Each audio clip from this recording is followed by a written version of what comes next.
Hi everyone, and welcome back to the virtual classroom where we look, listen and learn together.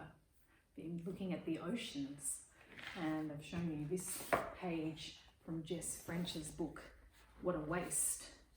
And this page looks at the Great Pacific Garbage Patch. And down the bottom here actually looks at an important animal that lives in the ocean. Can you see this animal down the bottom? It's the fish, and it says that plastic in the sea never fully disappears, but only breaks down into smaller pieces. These pieces of plastic are called microplastics. You might have heard of that word, and maybe when you've gone for a walk along the beach, you might have seen tiny, tiny little specks of colourful plastic. Fish and birds mistake these pieces of plastic for food and eat them. Actually ends up in their tummies. Been thinking about fish, been thinking about the school of fish, and lots of fish travel together in a big school of fish, just like kids in a school or children in a kindergarten. And I thought maybe I'd make a poster to protect the ocean, and that poster might have some special prints on them. So I've just finished cutting out one last one that I need to stick on. This might be some seaweed or a kelp forest that the fish are going to swim through. And what I'm going to do is stick this piece of sponge from your kitchen, just a kitchen sponge, down onto this cardboard that I had at home. There we go. Now there's some kelp, and I also have some fish. You can see there's a fish there, beautiful long fish, and maybe even another fish there, some kelp I mean.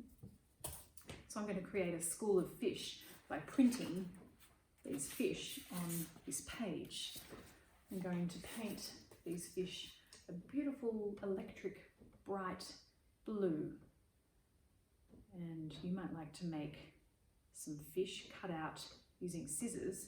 You can cut out your prints onto your cardboard and then paint onto the sponge. The cardboard helps us to hold it. There we go. I'm going to print some fish now. Print, and this is going to form the poster.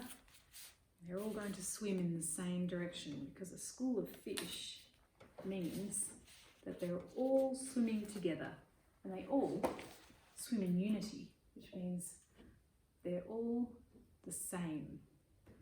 And most fish that swim in a school of fish have the same sort of features. They might have the same colours, the same patterns, and they're all the same size and the same age usually. Here we go. I might do 3 more to make it a school of 6 fish. 1, 2, 3. Press. There is the school of fish.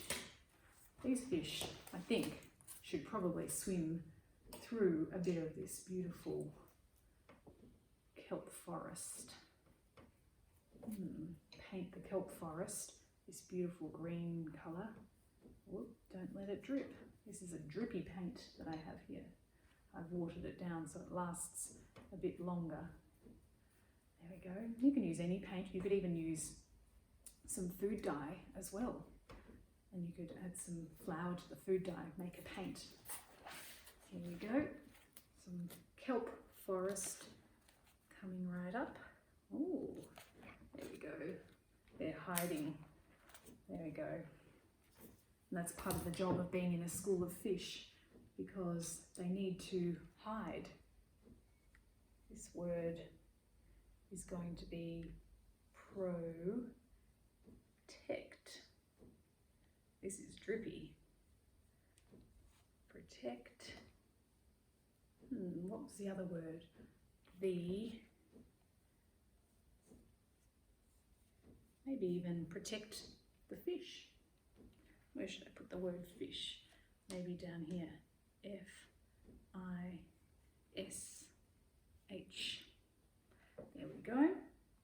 There might be some beautiful waves. These fish might live in an estuary, or they might live in the Great Barrier Reef or a reef.